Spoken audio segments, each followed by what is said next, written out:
7 minute تک اپنے گھٹنے فلائٹ کی گردن پر رکھے ہوئے تھے، جس میں 4 منٹ فلائٹ کی موت کے بعد کے بھی شامل ہیں۔ اس کے بعد فلائٹ ہاسپٹل پہنچایا گیا، لیکن طبی عملہ نے بھی جواب دے دیا کہ یہ مر چکا ہے۔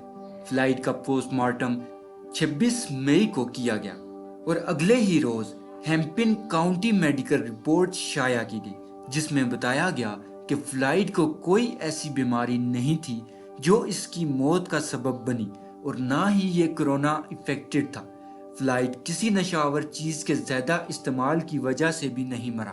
لیکن طبی ماہرین کار نے مزید بتایا کہ فلائٹ فینٹانائل کا استعمال بہت زیادہ کرتے تھے اور تھوڑی دیر پہلے ہی میتھیمفٹین کا استعمال کیا تھا، اور اس کی موت دم گھٹنے کی وجہ سے ہوئی۔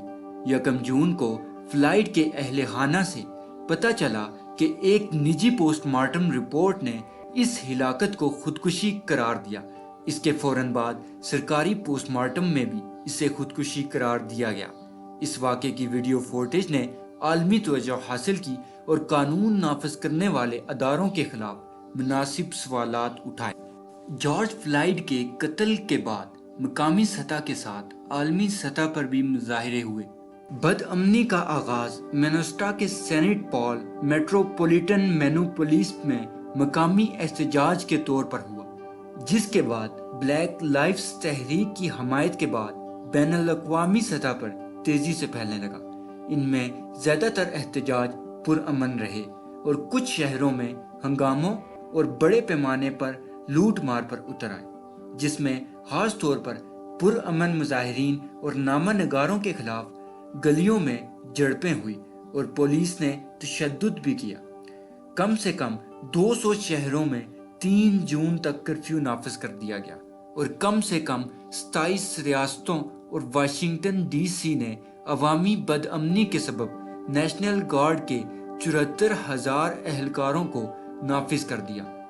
احتجاج سے لے کر 3 جون تک تقریباً 11,000 افراد کو گرفتار کیا گیا۔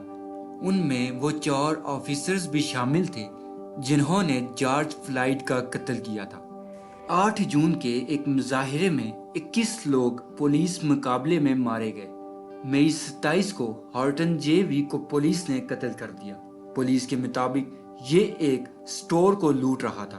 پولیس نے اس سٹور کے مالک کو بھی اریسٹ کر لیا۔ 29 مئی کو ایک 21 سال کے نوجوان کی کار کو آگ لگ گئی، جس کے باعث وہ جاں بحق ہوا۔ پولیس کے مطابق یہ پروٹیسٹ کا حصہ نہیں تھا۔ مئی 30 کو 29 سال کا پروٹیسٹر بیری پارکنز، 22 سال کا جیمز شرلاک اور 22 سال کی سارا گراسمین جو ابھی گریجویٹ ہوئی تھی ہلاک ہوئے۔ 1 مئی کو 2 لوگ ڈاؤن ٹاؤن میں پروٹیسٹ کے درمیان مارے گئے۔ کناس سٹی میں ایک 50 سال کے میرین فرینکس کو قتل کر دیا گیا، اور شکاگو میں ایک 32 سال کے جان ٹز کو بھی قتل کر دیا گیا۔ 1 جون کو مختلف اسٹیٹس اور مختلف شہروں میں 6 لوگ اپنی جان سے گئے۔ 2 جون کو 4 لوگوں کو قتل کر دیا گیا۔ اسی طرح 3 جون کو کیلیفورنیا میں 50 سال کے رابرٹ فاربس کو ایک ٹرک نے روڈ پر کچل دیا، جو پروٹیسٹ کا حصہ نہیں تھا۔ اس کو سوشل میڈیا میں پذیرائی ملی، تاہم پولیس اس ٹرک ڈرائیور کو گرفتار کرنے میں ناکام رہی۔ ناظرین، 4 جون کو جو پیش آیا وہ سن کر آپ کے ہوش اڑ جائیں گے۔ ڈینیور میں ایک آدمی اپنی پریگننٹ بیوی کو ہسپتال لے جا رہا تھا۔ پولیس نے اسے روکنے کی کوشش کی اور آگے جانے سے منع کیا، لیکن اس کی بیوی کی حالت تشویشناک ہونے کی وجہ سے اس نے واپس جانے سے انکار کر دیا، جس کے بعد پولیس نے فائرنگ کر دی اور دونوں کو قتل کر دیا۔ ٹرمپ انتظامیہ نے اس سختی اور فوجی رد عمل پر تنقید کی۔ یہ بحران کے دوران تفرقہ انگیز سمجھا جا رہا ہے۔ عالمی وبا کووڈ-19 کی موجودگی میں بھی بد امنی پائی جا رہی ہے۔ ماہرین صحت کے ساتھ سرکاری حکام نے بھی خبردار کیا ہے کہ مظاہرے سے وائرس مزید پھیلے گا، تاہم امریکہ کی حکومت نے ابھی تک یقین دہانی نہیں کرائی کہ بدعنوانی، نظامی نسلی تعصب اور پولیس کی بربریت کو ختم کرنے کے لیے اقدامات کیے جائیں گے۔ ناظرین، تاریخ میں امریکہ میں قانون نافذ کرنے والے افسران کے ذریعے پولیس کی بربریت اور طاقت کے متعدد واقعات موجود ہیں، جو خاص طور پر افریقی امریکیوں کے خلاف ہوئے ہیں، جس کی وجہ سے شہری حقوق کی تحریک اور احتجاج ہوئے۔ 1965 میں ضرورت سے زیادہ طاقت کے استعمال کی وجہ سے وائس رائٹس پر تشدد ہونے کے بعد تحریکوں کا آغاز ہوا۔ ان فسادات کی وجہ سے 34 افراد کی ہلاکت ہوئی، جن میں زیادہ تر افریقی امریکی تھے۔ 1992 میں بھی ضرورت سے زیادہ طاقت کا استعمال ہوا، جب پولیس نے راڈنی کنگ پر حد سے زیادہ طاقت کا استعمال کرتے ہوئے تشدد کیا، جس میں پولیس افسران ذمہ دار تھے۔ 2014 میں مائیکل براؤن کی شوٹنگ جو فرگسن میں ہوئی، 2015 میں بالٹیمور میں فریڈرک گرے کی موت اور نیو یارک سٹی میں 2014 میں ایرک گارنر کی موت، جو جارج فلائیڈ کی طرح بار بار اپنے آخری لمحوں میں سانس نہیں لے سکتا کہتا رہا۔ ان میں متعدد واقعات منسٹرو میں پیش آئے۔ ناظرین، مارچ 2020 میں کینٹکی نے اپنے ہی اپارٹمنٹ میں پولیس کے ذریعے برینا ٹیلز کو قتل کروا دیا۔ 2016 میں بھی ٹونی ٹمپا کو جارج فلائیڈ کی طرح ڈلاس پولیس افسران نے قتل کیا تھا۔ ناظرین، اس کے ساتھ ہی میں آپ سے اجازت چاہتا ہوں، پھر ملیں گے اگلی ویڈیو میں، تب تک کے لیے اللہ حافظ۔